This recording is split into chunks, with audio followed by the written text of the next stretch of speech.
You're listening ad-free on Amazon Music. On the morning of June 26, 1826, 38-year-old Samuel Willie Jr. stepped out of his house in a remote area of New Hampshire's White Mountain Range called the Notch. His wife, Polly, was at his side, and together they looked around in shock because the land surrounding their home was almost completely destroyed. There had been a huge storm the previous night, and so Sam and Polly had been expecting some damage. But what they were seeing now was far worse than they had imagined. The heavy rain had caused the river in front of their home to completely overflow, so half of their property was now completely submerged in water. The deluge had also triggered a rock slide from one side of the mountain slopes behind them, so there were also rocks and mud and entire trees that were now kind of littering their yard and adjacent fields. Sam saw, luckily, the slide had missed their house and the barn where they kept their livestock, but only barely. And there was damage to those structures from the storm itself that he would have to repair. So Sam began calculating how much time and money it was going to take to clean all this up. And next to him, he heard Polly kind of mumble to herself that this had all been a really bad idea. Sam sighed because he knew that Polly was referring to their decision to move to the Notch in the first place. And right now, staring at all this awful destruction right in front of him, he had to agree with her. This might have been a terrible idea. So up until about a year ago, Sam and Polly and their 5 kids had lived on a farm about 20 miles away from where they were right now, and it had been a very quiet, cozy life. But Sam had always had this feeling that he wanted to do something more exciting than just be a regular old farmer. And with this house in the Notch, he'd seen an opportunity for adventure, and also an opportunity to make some money. So in this part of the White Mountain Range, there was a 12-mile-long road that cut through the range from one side to the other. And the Notch house was right in the middle of that road. But since this was the year 1826, this road was more like a glorified trail. It was mountainous and rocky, and neither horses nor wagons could make it all the way through. So as a result, travelers were typically on foot. And there was literally nowhere to stop on this whole 12-mile road except for the Willie's Notch house. So Sam had realized how valuable this Notch house could be if he converted it into an inn. But he also had bigger aspirations for the place, like beyond it just being a pit stop. He wanted to turn it into a destination. After all, the White Mountains were incredibly beautiful, and where the Willies lived in the Notch was no exception. Their house was right on a riverbank in a mountain valley, surrounded on all sides by the woods and towering mist-covered peaks.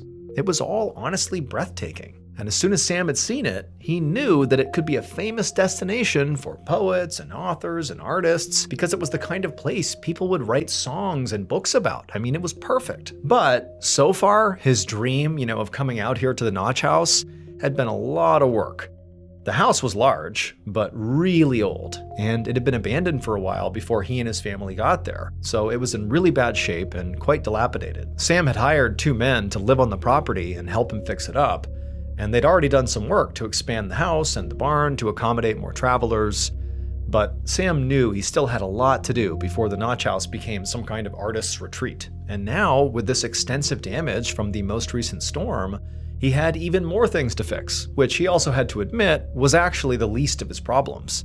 Because as he and his wife Polly looked around at the aftermath of the storm, he knew really he was lucky that their house was even still standing, and that he and his family were even still alive. I mean, that storm was catastrophic. And as Sam thought about how close they'd come to death, his heart began to race. I mean, he wondered if Polly was right, and they should really at this point just pack the family up and go back to simple farming because it was safer. But leaving meant sort of admitting failure. His big dream would be over.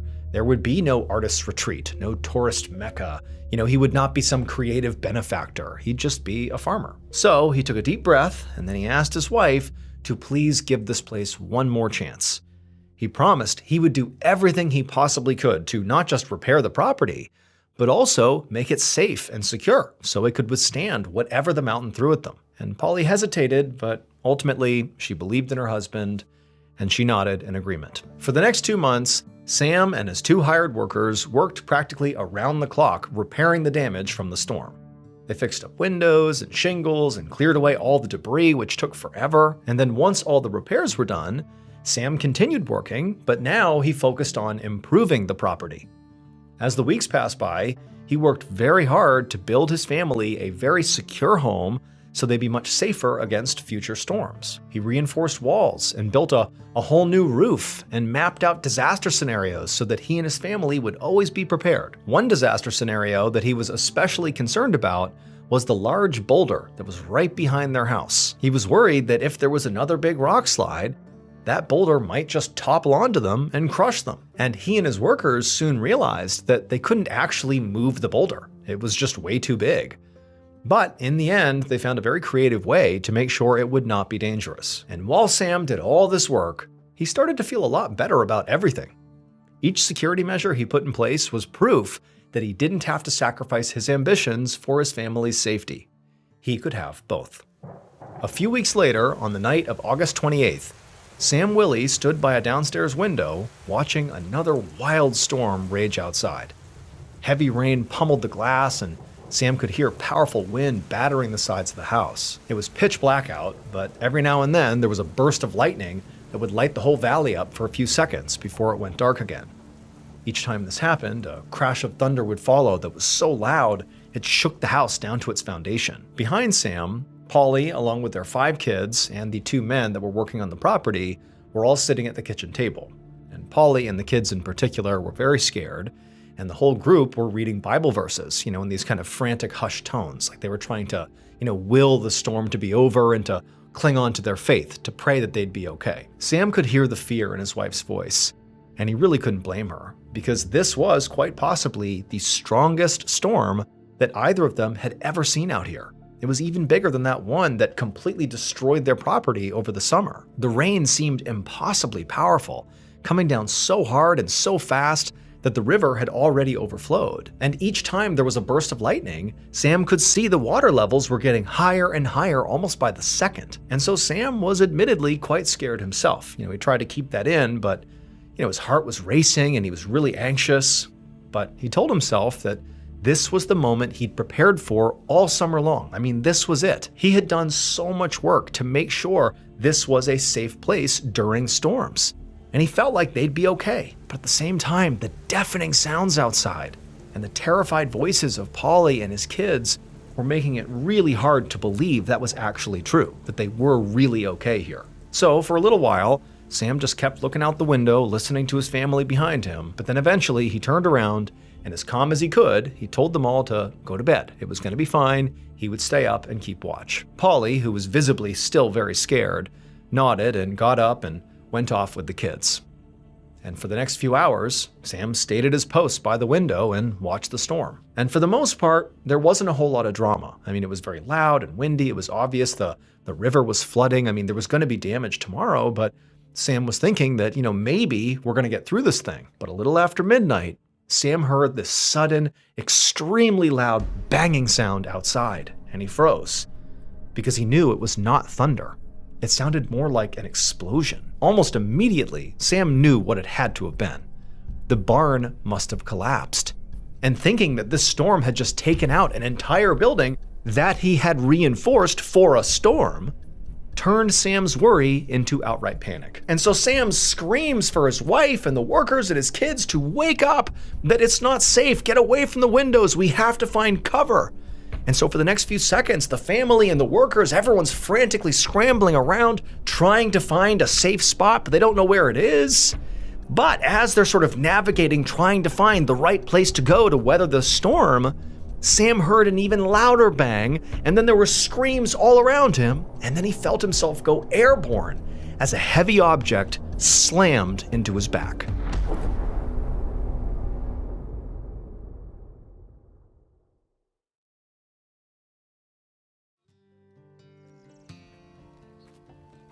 The following evening, an exhausted traveler named John Barker walked down that road in the direction of the Notch House where the Willies lived. So John was a merchant, and he was passing through the White Mountains on his way home after a business trip.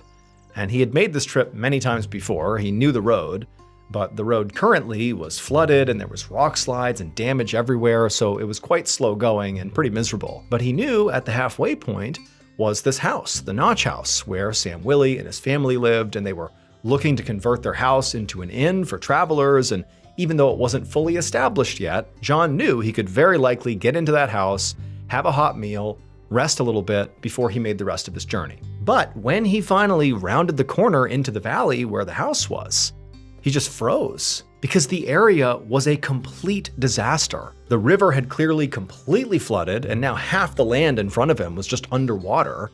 There had also been clearly a huge rock slide. The barn was only half standing, and the field in front of the Willies was completely buried in rocks and mountain debris. But the truly astonishing thing was that in the middle of all this destruction and ruin, the Willies' house was still standing. And as John maneuvered his way closer to it, he realized it was more than just intact. The house was pristine.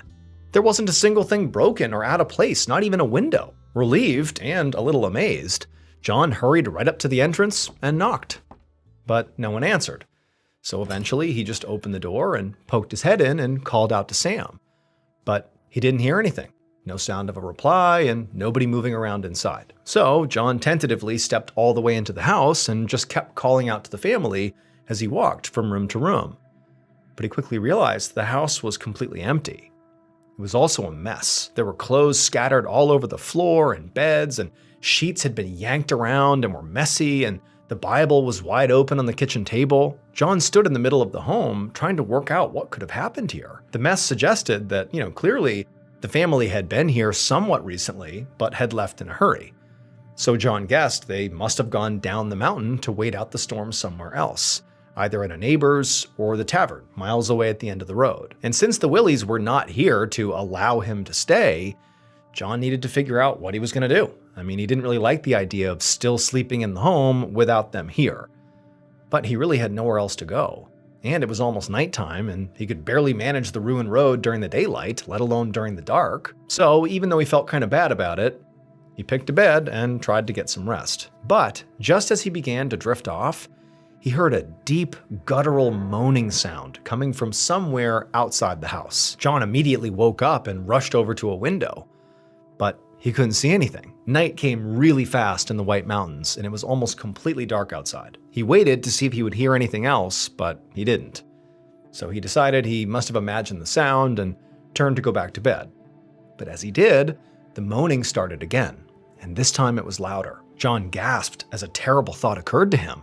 He wondered if maybe the sound was one of the Willies and that they hadn't actually left the property, but were maybe outside, injured or in trouble because of this storm. So John sprinted outside, but again, it was pitch black outside and he didn't have any kind of light to help guide his way. And so once he was out there, he just began shouting out, calling out to whoever it was, asking if they needed help. And eventually, the horrible moaning answered him. But the moaning kind of echoed all over the valley, so John couldn't pinpoint where it was actually coming from, other than it clearly being outside somewhere. After frantically looking around and not finding whoever it was, John realized that finding the injured person was going to be impossible right now. It was just too dark, and he would unfortunately have to wait until the morning. So, very reluctantly, John went back inside the house, and for hours he just sat in bed and listened to the moaning continue outside. Finally, in the morning, when the first bit of sun peeked over the mountain ridge, John hurried right outside to look around, and this time he quickly found the source of that moaning sound. It was one of the Willies' oxen, moaning in pain from being trapped under some debris near the ruins of their barn. John immediately rushed forward and began hauling the wooden planks and rocks off the ox, and after he had freed the animal, it amazingly staggered to its feet and hobbled away into the woods. It was basically okay. But after it was gone, John felt this sort of sick uneasiness, even though the sound had been from an ox and he had saved it. He just felt like there was something wrong here, and so he decided that he had to go and see the Willies with his own eyes, just to make sure they really were okay. So even though it was really early and John was still very tired, he immediately gathered up his things and set off down the road. Hours later, around noon that same day, John Barker finally staggered out of the mostly destroyed pass and made his way towards the tavern at the bottom of the road. When John stepped inside, he was exhausted, he was drenched, from this awful journey he had just taken again on this road.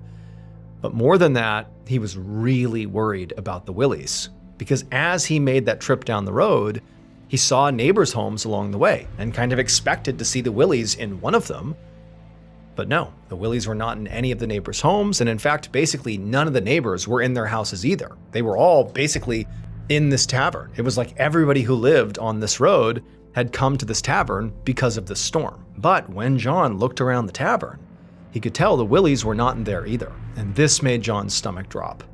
Because if they weren't at their house, and they weren't in any of the neighbors' homes, and now they were not in this tavern with the rest of their neighbors, that had to mean something was wrong. And so John actually called out to the entire room and asked if anyone had seen the Willies since the storm. And the tavern got really quiet as its occupants all began looking around at each other, seeing if anybody had, but eventually everyone just shook their head and said, no, we don't know where they are. And that's when John said to the crowd that, well, the Willies are missing. A few hours later, a 12-man search party left that tavern and headed right back up the road towards the Notch. They were led by one of the Willies' neighbors, a man named Edward Melcher, who lived at the base of the mountain on a farm with his family. The recent storm had done quite a bit of damage to Edward's property, and so he and his family, like most other people that lived in this area, had gone to the tavern to seek shelter. Edward and his family, much like the Willies, were good people who were just trying to carve out a living in this part of the world. And there were not a lot of people doing that. I mean, this was a very small community, and so they always helped each other out whenever they could.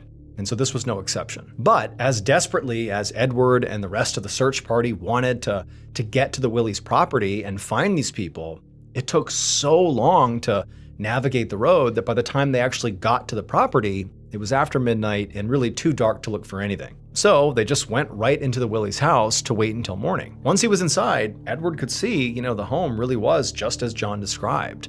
It was sort of a mess, but there was absolutely no damage to it from the storm. Edward had heard that Sam was really freaked out about a storm that they had had earlier that summer, and because of that storm and because of the damage it had done, he had gone way out of his way to really develop his property to prepare it for the next storm. And it seemed like all his preparations and reinforcements on his land had paid off because here his house was standing tall. But that was also kind of confusing. It's like, if you prepared this house for a storm, and clearly it was able to withstand the storm, why did the Willies leave? As Edward continued to walk around the house, he saw that the Willies' Bible was still lying on the kitchen table wide open, and when he leaned over and read the passage that was on the page, he couldn't help but, kind of shiver when he saw what it said. It said, "The Lord also thundered in the heavens, and the highest gave his voice, hailstones and coals of fire." Hours later, when the sun finally began to come up, Edward and the others went outside and began searching the property for signs of the Willies. And over the next few hours, the original party of 12 grew as more and more people showed up to assist in the search. By this point, word had spread pretty far about the family's disappearance, and so residents from all over the White Mountains had come here to help. And eventually, hundreds of people were combing the mountainside to find the Willies, or at least to find a clue about where they might have gone. At around noon, when still there had been nothing found, Edward decided he would go search closer to the river, since by this point, the water levels had gone down some. And when he got to the water's edge, he began to hear this strange buzzing sound, and so he followed it, and eventually, he saw something poking out from behind some debris. And when he saw what it was, Edward began to scream for help. So the thing that Sam Willie was most afraid of happening in a large storm was a rock slide, especially with that huge boulder positioned right behind his house. But when Sam realized it was going to be impossible to move said boulder, or otherwise shield his family from falling mountain rocks, he came up with a pretty creative solution. He built a whole second shelter that he and his family could run to if there was a bad storm. And when that second storm hit, the one that had caused all this damage and had led to the Willies' disappearance, well, during that storm, Sam's screaming for his family to, take cover, get away from the windows. He's heard this crashing sound outside that he is convinced is the sound of his barn collapsing and, his house is next. He's yelling for them to take cover. Well, the family listened to him, and together they did seek cover. They left the main house and went into that second shelter that they believed was better protected from a potential rock slide. But unfortunately, this would be a catastrophic mistake because that humongous boulder right behind the house was not actually a safety risk. In many ways, it was like a protective barrier. when there was an actual rock slide during this horrible storm, well, the rubble actually piled up on the backside of that boulder and did not strike the house at all. And so in essence, this boulder basically made the Willies' original home the single safest place to be on the whole property. But unfortunately, Sam and his family did not stay there long enough to realize that. They ran out of the main house as a big group, and as soon as they were outside, they were overtaken by the rock slide and killed. Eventually, the residents of the White Mountains would find the family. The buzzing that Edward heard was actually a group of flies gathered around a single human hand reached out from underneath the rubble. Ultimately, because of this tragedy, the area became a famous tourist destination, just like the Willies had hoped it would. People from all over the country heard about the family and what happened, and before long, artists and authors were coming to the White Mountains in droves to see the site of the tragedy, and some even wrote books about it. And so, in a sort of cruel twist of fate, Sam's dream did come true, just not in the way he hoped.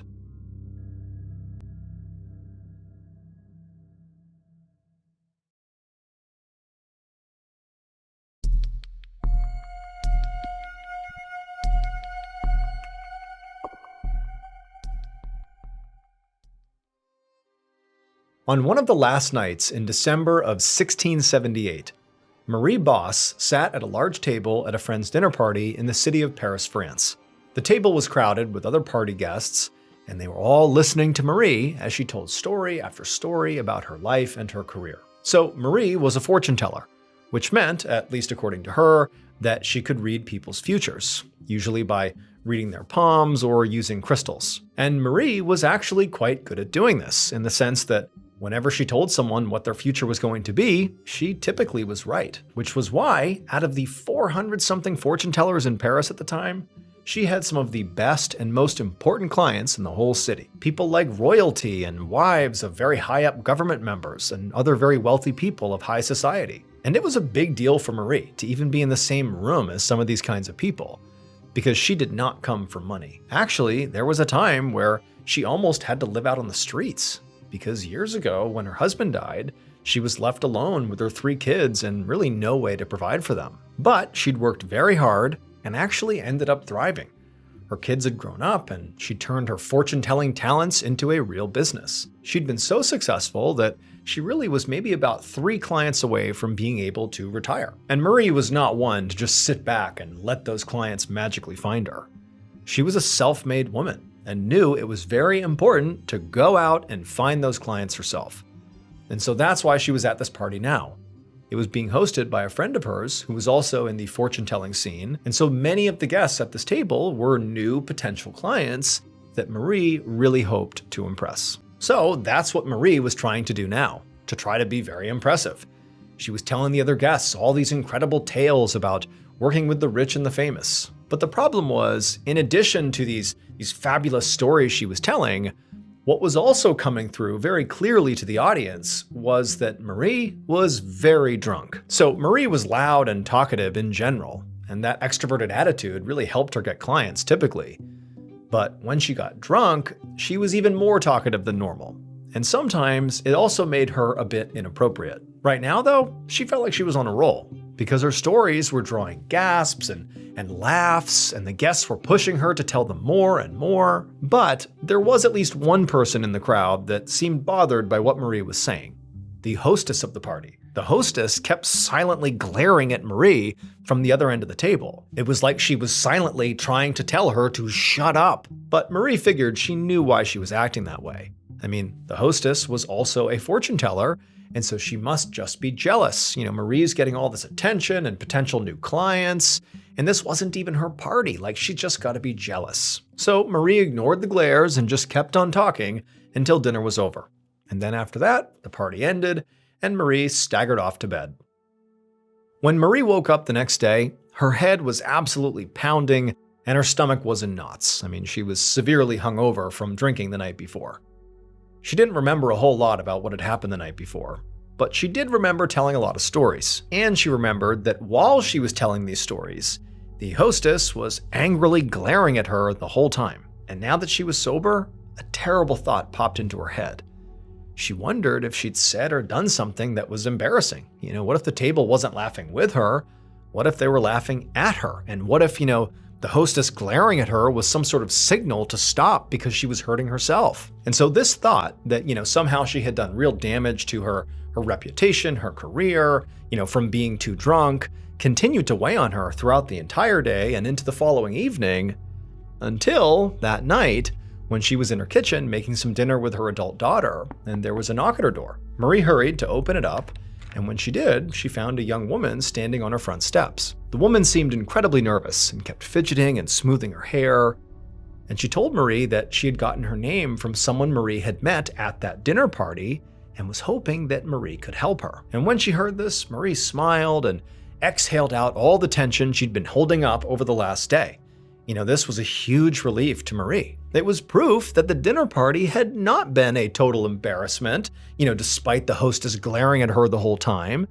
That clearly, here she is getting a new client. She must have impressed at least this woman, and maybe there were more, like it had been a success. So very excitedly, she invited the young woman inside and led her to the area of her home where Marie conducted her business and read people's fortunes. This room had lots of strange objects placed all around it, like jars and crystals and bottles of potions and decks of cards to make the area feel mystical and authentic. The two of them eventually sat down at Marie's small table in the middle of this room, and once they were sitting, the woman told Marie that she did want her fortune told because she had a terribly abusive husband, and she wanted to know how much longer she would have to put up with his cruelty. This didn't surprise Marie. She'd seen a lot of nervous, frail women like this one who were completely trapped in their marriages. In France at this time, divorce wasn't even legal, which meant you were stuck with your partner even if they were abusive. And so a lot of these women that were in this position turned to Marie, desperate to be told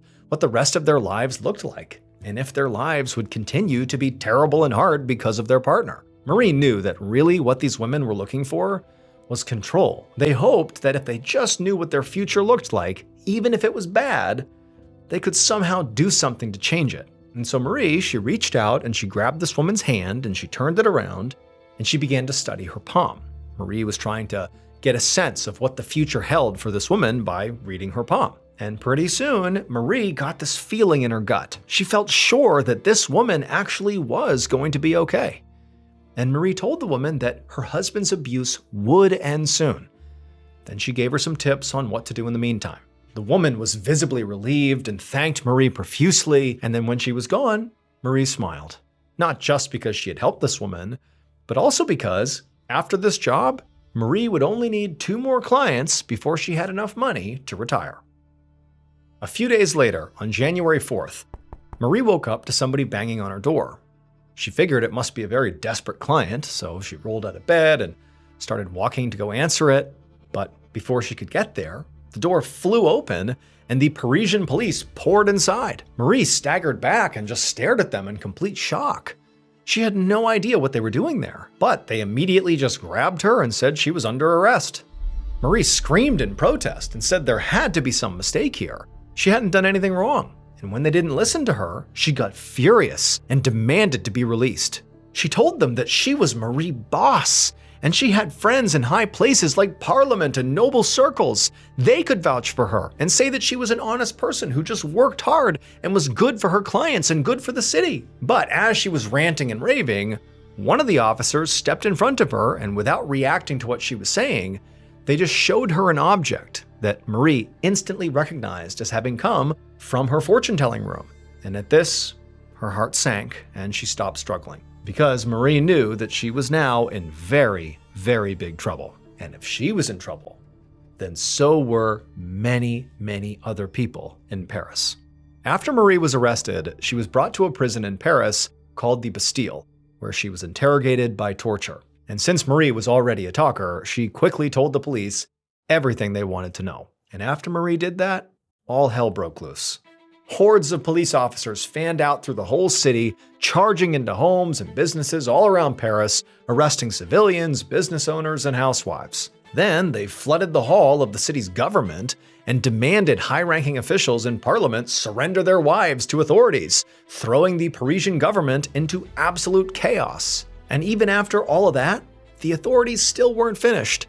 They left the city and began forcing the French nobility out of their castles to go face charges in the city. Months turned into years, and the arrests continued to pile up, and each one was more shocking than the last, until the investigation led authorities to the actual royal palace in Paris and to the king's favorite mistress. By the time the police finished their investigation, hundreds of people all across France, ranging from commoners to literal royalty, were either facing charges or sitting in jail cells. And screams filled the halls of these prisons as the arrested were tortured for whatever information they might have. Scores of people fled the country, and then eventually, all around Paris, these enormous pyres were built in the public squares.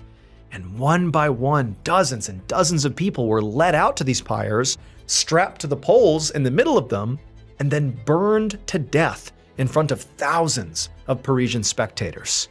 And it was all because of Marie. So Marie Bosse was not just a fortune teller. She made her real money by making and selling poison. And it would turn out that she was not the only one. In fact, at the time, you could say Paris basically ran on poison. Since the late 1660s, according to one estimate, around half of the people who lived in that city, from housewives to literal royalty, had poisoned someone or been poisoned by someone. It had become absurdly common for people, especially rich people, to buy poison from Marie and the network of 400 or so other poisoners around the city and use it to quietly commit murder so that the victims' deaths looked natural. But poison was not just used to kill people. It was sort of used like a solution for many kinds of problems, like people who wanted their romantic interests to be easier to seduce, well, they'd buy poison and poison them.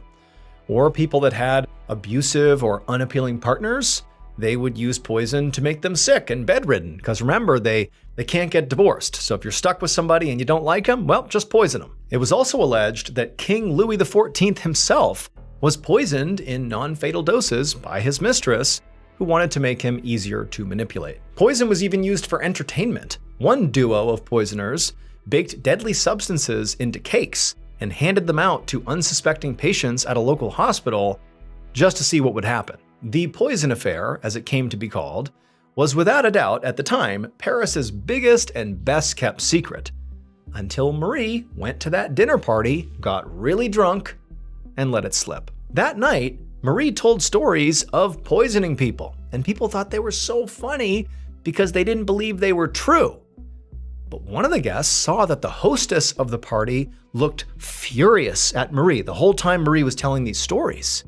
And so he wondered if maybe what Marie was talking about might actually be real, and the hostess is kind of trying to signal her to stop talking about it, but Marie was not taking the hint. So the following day, that dinner guest went to the police, and the police sent a woman to Marie's house to act as an undercover spy to see if maybe she could get proof that the poisonings were real. And lo and behold, when this woman told Marie that her husband was abusive and she just wanted to know how long this was going to go on for, Marie, read her palm and read her future, but then also gave her some tips about what to do in the meantime, which included handing her a vial of poison and saying, just go ahead and kill your husband, poison him. The object that officer had shown Marie when she was arrested was that poison. The investigation into the poison affair lasted for 3 years, and during that time, there were over 300 people who got arrested, from commoners to royalty.